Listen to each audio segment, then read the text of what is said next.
What's going on, digital Wildcatters? Welcome back to another week of Oil and Gas Startups Podcast. Got a really good episode this week with Jim and Tad over at Riot Edge Solutions. And this one's special because you guys are coming hot off the press a few weeks ago, taking the Midland Energy Tech Night championship. So y'all are riding high right now. I'm still eating the popcorn that was poured over my head. Yeah. It was really fun. It Yeah. was really fun.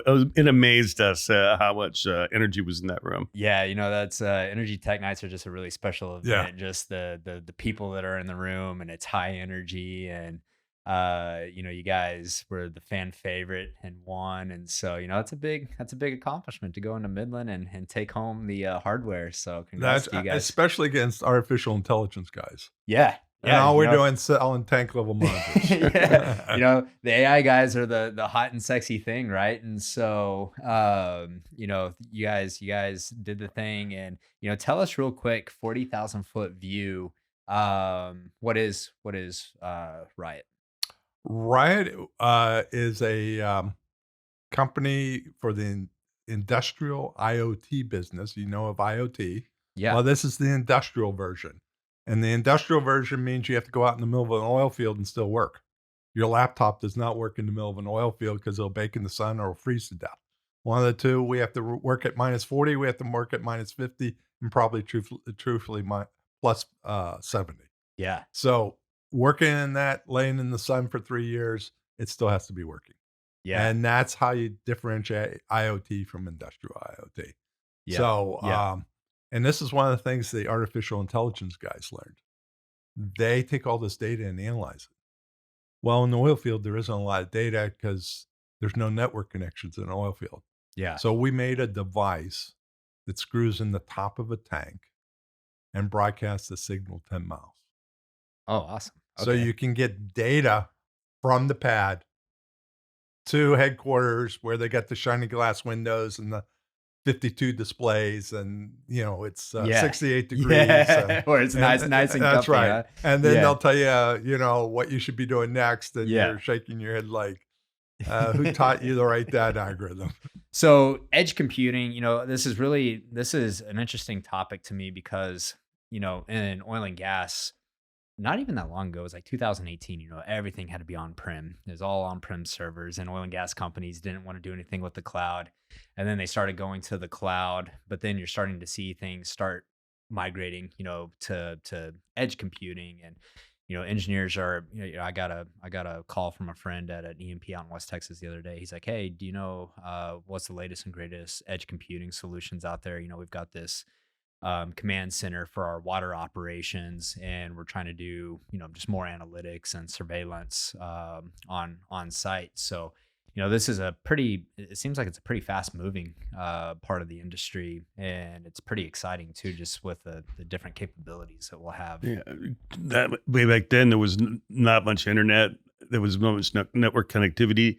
Now you can't even go to the oil field. Everything's lit up. So Yeah. that's one of the other benefits. And now Yeah. we can afford to bring all the devices to that edge. Yeah. And it really is crazy too. It's with things like Starlink and just better communications across the board. We can just do a lot. Yes, do a lot there's more. still one of the things people don't understand is to interpret the data from a sensor, you need a lot of compute horsepower. Yeah. So we have Yeah. 3 microprocessors inside our sensor before it sends a small signal 10 miles across town so the engineers can do their analytics. Yeah. So Yeah. you have to do a lot of computing. But the interesting thing is we only have a C-cell battery in our unit, Really. and you want it to run 5 years. Yeah. So we have to know how to turn on, do the right compute without eating a battery, turn it back off, do 40,000 readings in those 5 years, and call it a day. And that's one of the beauties of the technology we're using. Yeah, this isn't trivial to make It all of is these not trivial. happen. And so, before we I have a few more questions for you on the topic of the tech, but before we do that, tell me, when was Riot started? Jim, what's your background, and Tad would love to hear about yours too. Just tell me a little bit about yourselves and the company. So anyway, we'll start before Riot. We came out of the semiconductor industry. It turns out Dad also worked in the semiconductor Up in industry. Silicon Valley. Okay. We did all the fancy software to model the semiconductors. And believe it or not, after about the 50th pass of that, it starts to get boring. And a friend of mine came along and said, hey, we're doing IoT. I'm like, isn't the rest of the world doing IoT? No, this is industrial IoT, and the IoT guys don't know how to do industrial IoT. So here we are, 2018, fast forward. We started with a project where a contract manufacturer came to us and said, hey, one of our customers wants these sensors that go in the tanks out in the oil field. Do you know anything about that? Could you possibly build us one? So that's what we worked on building. It took us a couple years to build it. Yeah. The case itself, which is in my bag, I just remembered. Oh, you got one with you? Yeah. I'll pull it out. I want to see it. It's impervious. Hold on. We're gonna let Jim pull out his bag real quick because I want to see this thing. The bad boy. So here you go. Hold that up for this camera to see. Here you go. And the most interesting thing about this sensor, which we really can't see there, but this is a thread at the end here. Yeah. Okay. It's a 1-inch MPT thread, which for non-oil and gas guys, that's for plumbing. Okay. I'd leave it there. Yeah. This is what I'm looking at this, and it looks just like a plumbing PVC thread. This is pretty cool. I like getting to see hardware on the show. Glad that you got hardware. It fits in the palm of your hand. There's Yeah. 3 microprocessors in there that less than probably 2 decades ago filled up a computer room. Wow. Yeah, that's pretty. And it's that's running pretty on a impressive. C-Bell battery. Yeah, and so we got this this connection here. So you know, depending, I mean, this seems like it could be universal for any tank because they can just nipple down to fit that thread. Exactly. So if you listen to the IoT guys, we're going to have more devices than sand, right? The problem is we don't have more hands than sand to install these. So we actually thought about the physical world it went into. Yeah. So the key was that if you're going to put 3,000 or 10,000 of these in the field, I don't have a 3-year plan to do this. Yeah. So we want a guy to walk up, screw it in the top of the tank, push a button on an app, activate the thing, and walk away. Oh, wow. So you have a 2-minute install. You can install thousands of these now. I've got some home electronics that are more burdensome to install than You that. have no idea. And being tech guys, we always go, well, what does everyone else do in their house, right? Yeah. So that's pretty interesting. So, you know, for you guys, for Riot, you guys, it sounds like y'all don't have any field technicians, that you're selling these to oil and gas companies and saying, hey, you know, your pumper can go out there and install these things. Tell me a little bit about y'all's operation. That's correct. Okay. Very, very astute. To notice the difference, because a lot of our competitors require calibration and battery maintenance, and you know, we you got the 3-hour install. Yeah. You got the battery died after 6 months, so let's send the tech out to fix it. So the key is, if you're going to have as many grains of sand, you can't have a field support organization. Well, I mean, you have this entire support system that you need to maintain these devices, right? And so that's something really important to think about, is that, damn, I've got to hire, you know, technicians or pumpers just to maintain these things. And so what you're saying is, hey, we've got this 5-year battery life on this thing, so low maintenance. Let it rip. Change it out. And the hard part for Thad and I is sold this $1 million software. And the reason you pay $1 million for the software, it's always broken, and you always got 10 people around it to fix it, right? So we install this, and you know, being a nervous guy, you realize no one's calling us. No one's calling us. So it's too quiet. So we start calling. Hey, how you doing? How's my sensor doing? Yeah. Oh, it's doing just great, Jim. It works just perfectly. Yeah. And after about 3 years now, we're sort of getting used to it, but we feel lonely at times. Yeah. We're like the Maytag guy, Yeah. Yeah. No Yeah. one's calling us. Yeah. Sometimes you're like, man, I wish people would call us just to check in. And so, Actually, we had a guy, we were talking earlier today, they had network outage by the cellular guy. So we talked to a gateway, and the gateway talks to the network, which gets you to your back office, right? yeah. Well, the network went out for the cell company, Yeah. and they were up on a hill with one of these sensors. And 42 miles away down the valley, this sensor talked to that gateway, which was still on the air. It wasn't part of the outage. Oh, geez. So we were able to get that Still signal. bridge over. And And that's connect when to they it. called Yeah. me. Jim, we want to tell you this. You went 42 miles. That's crazy. So yeah, let's talk about that a little bit. Just kind of mapping this out. So we have this one sensor right here on the table. It's hooked up to a tank, and then there's a gateway that it's talking to, and then that gateway is connecting to a network and transmitting that information back to Houston or the corporate office. And so this gateway, essentially you're kind of building this mesh network out in the field, right, where all of these devices are talking to each other. What is that gateway device? What does that look like? For someone like me that's not an IoT guy. Yeah, first of all, we don't do mesh. Okay. Well, the problem with mesh is everything has to be talking to each other, which means we always have to be on. Mm-hmm. You're not going to be on a C-cell battery for 5 years. Got you. So this is, Yeah. this is on intermittently and Once an hour Once an hour. Okay. for a half a second. Got you. Got you. Yeah. So the device itself is actually not on. The device is not on, but to your point, you wanted to talk about the gateway. Yeah. The gateway has a couple antennas on it so they can pick up our signal. It might be up a pole somewhere. It doesn't need to be that high off the ground. You have to deal with the curvature of the earth, but fine. Yeah. Yeah. It sets its parameters. It knows it's in the US, so there's US frequencies, there's European frequencies. So you do all those little selections. There's about 8 selections, and then you send the data off. Cool. Is there a limitation on how many of these devices can hook up to a gateway? Well, everyone keeps asking us the question since we have the most number of sensors per gateway. One of the manufacturers says there's a limit of 500, Okay. but we're going to probably test that a little later this year. See if you can push that bound. We can push that yeah. bound. Yeah. But if you think about it, if you're on for 400 milliseconds, less than a half a second, Yeah. once an hour, how many sensors can you support? Yeah. I mean, you can just cycle them, right? So that Right. they're on different schedules. Yeah. Yeah. Yeah. That's an interesting Yeah. point. Yeah.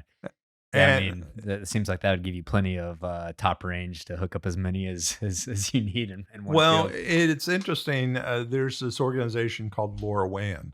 So it's an open frequency. Okay. It's certified by the FCC. You have to meet certain certifications. But in that open frequency, they went after the low data business. We're not shipping video. I'm going to tell you how much liquid's in a tank. Yeah. How much data you need for that, right? Yeah. So if you design that frequency band for low data, that's how you get 5 years out of a battery. Okay. Because people keep coming by and say, there's a cell tower over there. All I got to do is screw this thing in and have it talking to my cell tower, right? Well, cell towers used to stream in video or listen to you and I talk. They just suck up a lot of power. Yeah. And the two never match. Mm-hmm. They never come together. In fact, our cell phones have about the same battery size as the unit that's in our device. This lasts 5 years. Your cell phone will last a day, Yeah. maybe 2 if you Yeah. don't use it. Yeah. What's interesting about this to me is I bought these oil wells up in Oklahoma back in 2018, and they were a little bit east of Tulsa. And so, just geographically speaking, I'm not very close to them, being down here Right. in Houston. And had this old man pumper that worked for me, and great guy, worked his whole life in oil and gas. But, he'd go out there, once a week or so. And, what was, Jake and I always talked about, it's like, man, it'd be awesome to have this automated to where we can get our tanks gauged and checked automatically and sent to us, not even once a day. These are little stripper wells, doing two barrels a day. It's Yeah. not like I'm filling up a tank every Right. day, but it's like, once every 3 days, 5 days, whatever it may be. And we even took it a step further. It's like, actually, there's this company doing this now, which is funny, but like if we had a drone that would fly around the lease, take some pictures, turn it into a GIF, and then transmit that to us, go back to its little garage and charge. And there's actually this company out of Israel that's doing that now. And anyways, and so we always saw this vision of being able to have this automated reporting of tanks and facilities on the lease. But just back in 2018, the technology didn't exist, and especially didn't exist where it was cost effective for a little, 4 barrel a day operation to do something. And so it's funny now. I saw someone on Twitter the other day post that they're a independent operator, small mom and pop, and they hooked up Ring cameras out on their location, and they're getting anytime someone pulls up on location, and they're able to Yep. monitor it. And so I love the oil field because the oil field is super resourceful and Right. will rig up things. And so this is I just know I have a ton of friends already that are gonna listen to this and say, oh man, this Yeah, is we're something moving we can into do. a new era with this IoT products. We're replacing some of the dedicated, high cost sensing products with proprietary network capabilities, replacing that with an open standard LoRa standard, Mhm. which basically lays down the LoRa. I call it the freeway. In which case, then anything else could be put onto it. A contact switch, even a mousetrap. Yeah. We'll talk for free on the LoRa network, but you Yeah. put the infrastructure in. But that's our premise, is that we can get hundreds and thousands of sensors on a single gateway. It's Yeah. just distance So restrictions. tell me, for some clarification, I'm thinking about, the size of operators that may be listening Right. to this. You have everyone from the majors to the larger independents like the Diamondbacks, all the way to the, one person mom and Right. pops. For y'all and y'all's business model, does this scale across a spectrum to any size of operator? Absolutely. So um, that was part of our design, because when they said, "Hey, we got all these tanks out by the well that need monitoring," so we did a little research, and there's these guys with really expensive sensors, realizing the sensor was costing more than all the chemicals and the tank and the pump and everything Yeah. combined, Yeah. and no one could afford to do that. So that was Hmm. part of our criteria, is we had to design something that could. The smallest tank we probably do is totes that are 40 or 50 gallons.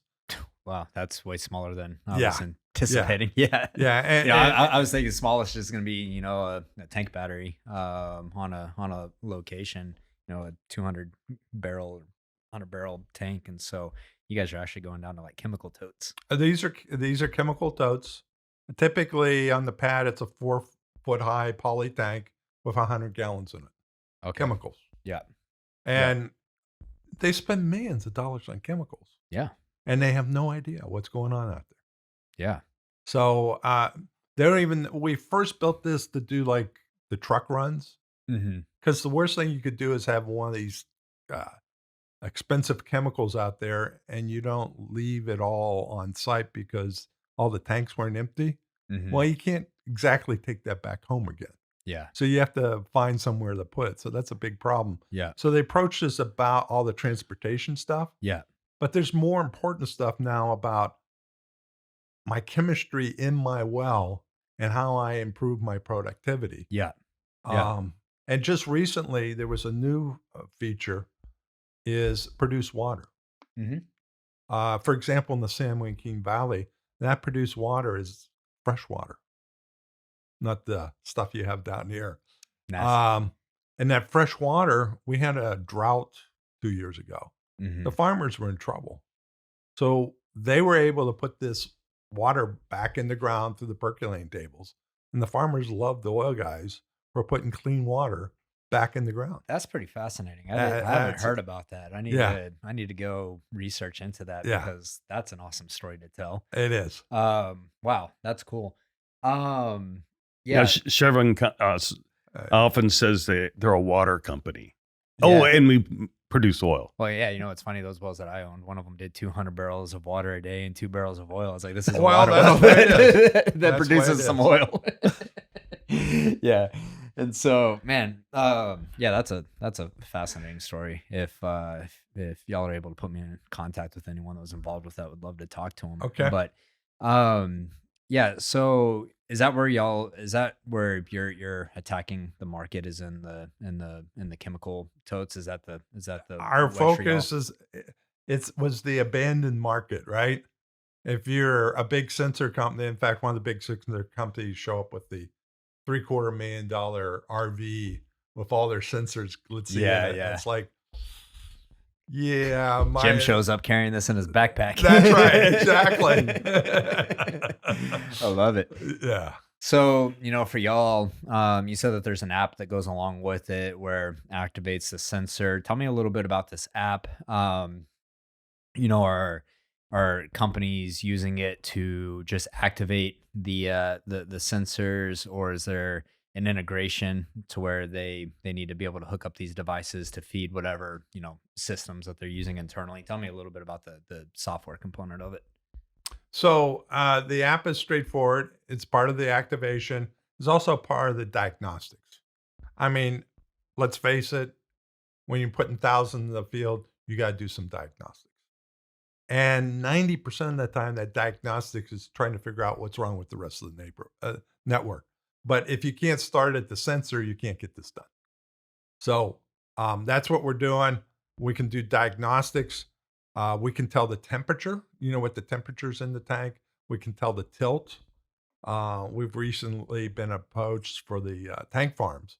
They got floating lids. Mm-hmm. Well, if it rains and the lid tilts, then you're getting water on top of your oil, and yeah, it starts throwing off. So they want to use our sensor just to measure the tilt. So we have tilt in here, and part of the tilt is part of this. How do we scale something? Because someone's going to cross thread this thing, and the sensor will be in cockeyed, or they put the lid on sideways, and then you got some hand like me out there that's cross threads better than no thread, and just just get it on there.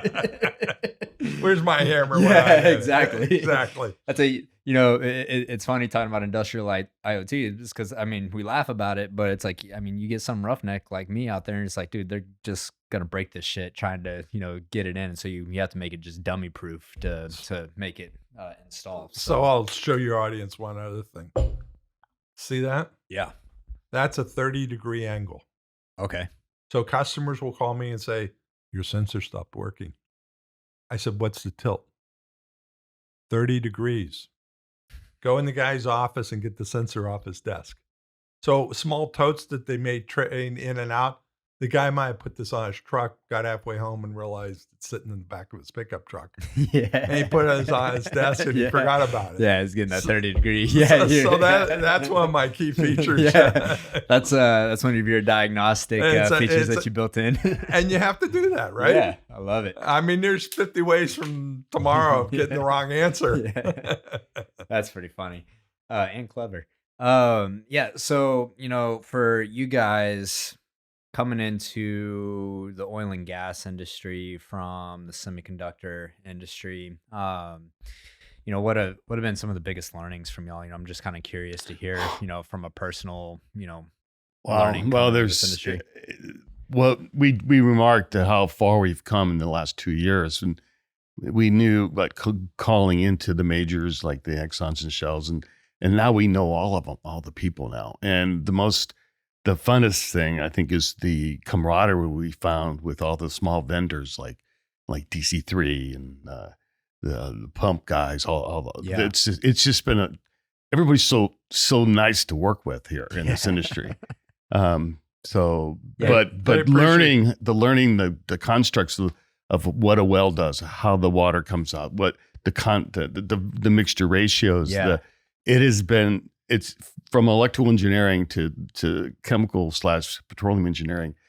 The stuff we've learned over the last 2 years has just been phenomenal. Yeah. I have a friend that came to Houston from California, and he's a tech guy, data scientist. And when he got here, his remark was, he's like, I can't believe how friendly everyone is in oil and gas and just wants to help out and answer questions. They need help. And so, yeah. And so, But the answer to your question more directly, how's it different? One of the things we were able to do is there's microprocessors in here, right? Mm-hmm. There's also radios, and there's sensor technology at the other end, and there's knowledge of what you're going to do with this device. And we were able to put those people together and make you an awesome product. Like, Yeah. we have an engineer that knows how to do satellite communications. So we applied this to the radio. And one of the things everyone worried about is you roughnecks. What can you break off? And one of the first objections we got to this device was, where's your external antenna? Mm-hmm. And we said, if you design the radio correctly, you don't use an external antenna. And I actually had to point to their cell phone. And we had done a bunch of cell phone work. And they said, well, that's because it's cute. I said, no, there isn't a cell phone company out there that'll allow you to put phone on their network that doesn't work, because the network gets blamed when it's disconnected, not the phone. Yeah. So you have to know how to design the antenna. So we had that capability. Yeah. And then we had, we actually used a high-end microprocessor technique to get the unit to start at -40. So our first testing at minus, I want to talk about like the thermodynamics and the weather conditions of this. So go ahead. Sorry. Yeah. So at -40, most products don't work. We specifically pick parts that work at -40.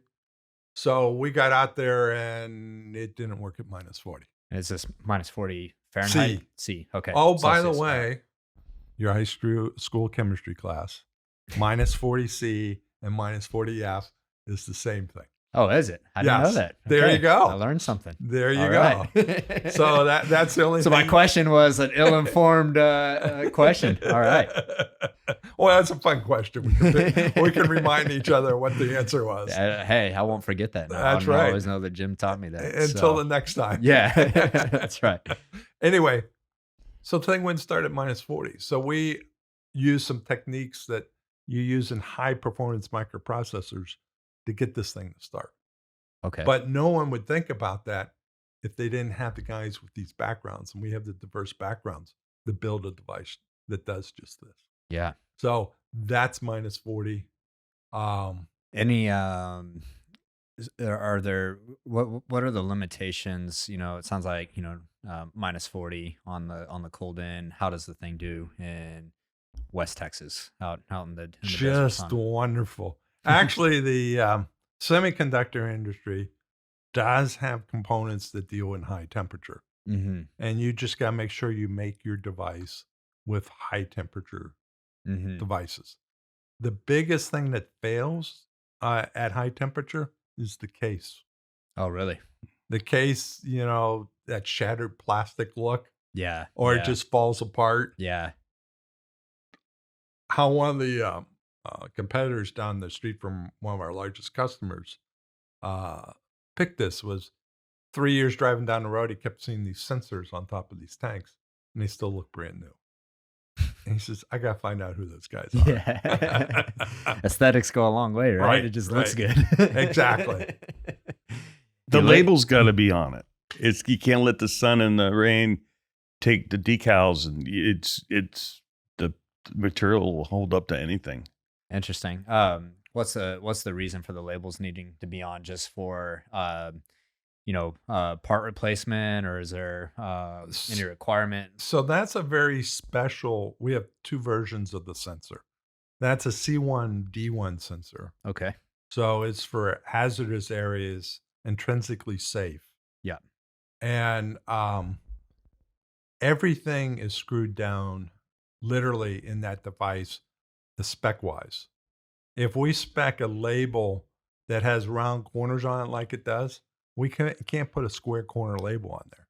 And they specify the material so that's a C1D1 device, and no one's guessing 3 years down the road because the sun faded the image or the label came off. So Got you. the label is specified by the C1D1 people, the type of ink that's used on there, and the glossiness, and you can't smear that ink And then the 2 labels on the side, one in French and one in English. We got to take care of our friends in Canada. Although I don't think there's any oil wells in Quebec. Yeah. As I say, I've worked with lots of Canadian field hands, and I didn't take them for the type that were, fluent in French. Right. Well, this is awesome, guys. You guys won Midland Energy Tech Night for a reason. People are excited about what y'all were working on. Closing out this podcast, what's y'all's asked anyone that's listening? You got lots of oil and gas folks on here. I mean, you're looking to sell some of these units, but well, I think we're moving into a transition phase in this monitoring space, because all the majors now are doing what they call decoupling. They want to take the data that is usually controlled by the chemical suppliers and very rarely given to them, because they use it to supply chemicals to track their chemicals. But they want the data. So all the majors, Exxon, Shell, ConocoPhillips, are all moving to have them be the ownership of the data. And then, the sensors can be installed by somebody else, but that decoupling of them owning the data. Mm-hmm. And because the data is what really makes a difference. And it also drives what they call AI. So that is happening right now. So Shell, Exxon, ConocoPhillips, they're all putting in LoRa networks into their field because they can now. So it's happening this quarter. Right now. Love it. We hope. Timely. Yeah. I hope so. So it's been a long road. Oh no, 3 years they've been talking about it.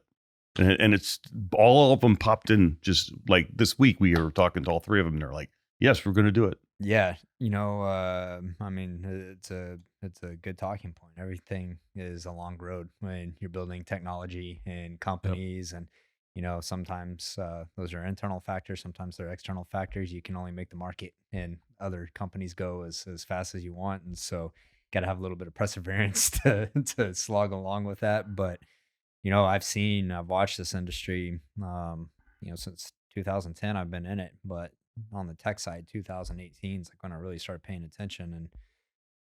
And, things moved really slowly pre-COVID, and then post-COVID, things are accelerating a little bit. And, just the way we opened up this podcast was talking about kind of the move to edge computing, and people are starting to understand what can be done, at the asset level out in the field. And so it's a really, I think it's going to be a space that continues to get traction and accelerate over at least the next, 5 to 10 years. So, if anyone's listening to the show, where can they find Riot? What's y'all's website? Where y'all hanging out on the internet? We are Riot Edge Solutions.com. Awesome. RiotEdgeSolutions.com. You will find us on LinkedIn.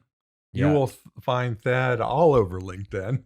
All right. So Thad's over on LinkedIn. Also, y'all's video on Energy Tech Night will be on Collide Pro, and we are launching Collide Pro in a few weeks. So by the time this podcast comes out, Collide Pro should be out there, and you guys can go search Riot, and y'all's presentation from Energy Tech Night will come up. That was a great time. It was fun. They had a lot of people there, a lot of the right people there, and people all got along. They had some fun.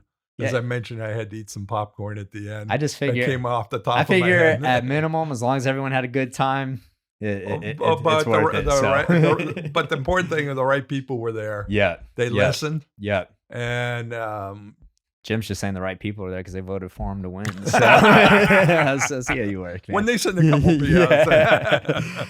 All right, everyone. If highly suggest checking out Riot. Super cool technology. I'm getting to sit here and hold the sensor in my hand. So go check them out. We'll drop a link. Go to Collide Pro and search up their video from Energy Tech Night.